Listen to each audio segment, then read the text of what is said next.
How to maintain professional relationship. How do you maintain professional relationship? That's what we'll be looking at in this video. All right. So we're looking at how to maintain professional relationship. Number one is regular check-ins. Okay, regular check.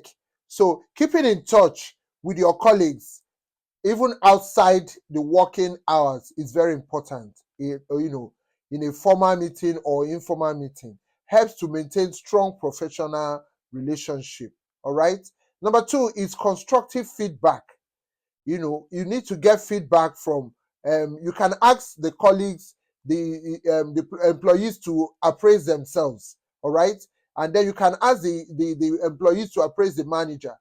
Nothing wrong in that. You can ask even the cleaners to appraise the manager, to appraise, the other staff. So everybody should appraise each other. All right. So constructive feedback is very important, so that you will know what is happening and how to move the organization forward. So providing and receiving feedback is a constructive idea and respectful manner, okay, to enhance trust and personal growth within the professional setting. All right. Then next is expressing appreciation. It is always good to say thank you, to give honor to whom honor is due. In any given organization, it is good for the organization to show appreciation to their staff. All right. Show appreciation to the managers, to the employees, to the cleaners, to the drivers, to everybody. Okay. That because everybody is working like a circle to ensure the success of the organization and to achieve the organizational goal. Therefore, there should be a day or a week where the organization will celebrate everybody. Can be end of the year, can be beginning of the year, or middle of, excuse me, can be middle of the year, where everybody is being celebrated and people are called out, giving special award, especially um, the long serving staff of the organization and people that have contributed positively to the growth of the organization and to the brand. All right. So it's very important for people to be rewarded. All right. Next is acknowledging and appreciating colleagues' contribution. All right. Whether through verbal praise, okay, or email or memo or formal recognition, maybe in a meeting, in a staff meeting, or strengthen profession. This can strengthen professional bond.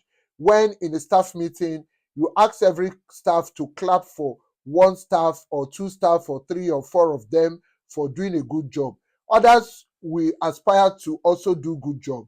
They will be encouraged to do better too next time when it's their turn. All right. The next is, this is how to maintain a good professional relationship. Next is continuous learning. All the staff, both manager, both to cleaner, to everybody should be exposed to learning, because learning, learning cannot stop. Learning is a continuous thing. We learn every day. We learn from experience. We learn from other people's experience. We learn from what comes our ways and all of that. So taking steps to improve communication skills, leadership skills, abilities, collaborative skills and all of that, emotional intelligence, stress management, ensures that professional relationship grows over time. If all the staff is exposed to training, everybody, will become professional and everybody will do things well. It is often said, if you cannot train them, you can't blame them. So if you can't train them, then don't blame them. All right. Next is boundary management. All right. So boundary management is very important. Striking a balance between professional and personal boundaries is key and important. This is where there's a relationship between the manager and the employee. You should be able to set, because for the fact that the person is, you are dating the person, all right, and or you are friendly to the person, or is your friend's sister or brother, and then when you get to work, you want to bring that to play at work. Instead of setting boundary, know that this is a workplace. I don't need to bring familiarity into it. For the fact that you're familiar does not mean when the person does anything wrong, you cannot correct the person, you can't blame, you can't scold, or you can't, give warning letters and all of that. You let things go. That is how organizations are being destroyed. All right. So you should learn to set management boundaries. All right. Then adaptability. The modern workplace evolves quickly. Recently, modern workplaces are evolving, so fast. All right. So being flexible and adaptable to change is a constant thing. Many people don't like change. Now everybody is tech savvy, and if you are working in an organization and you don't want to change, you don't want to key into the knowledge of technology, you don't want to use, you want to continue to do things manually, then you are not moving with the organization. You're not moving, you are not changing, you don't want to grow, you don't want to adapt to new changes, then that will be a problem. Because there are new technologies, that remote work, there's so many things, so many ways to achieve something, to do one thing or the other. Is very important for sustaining professional relationship.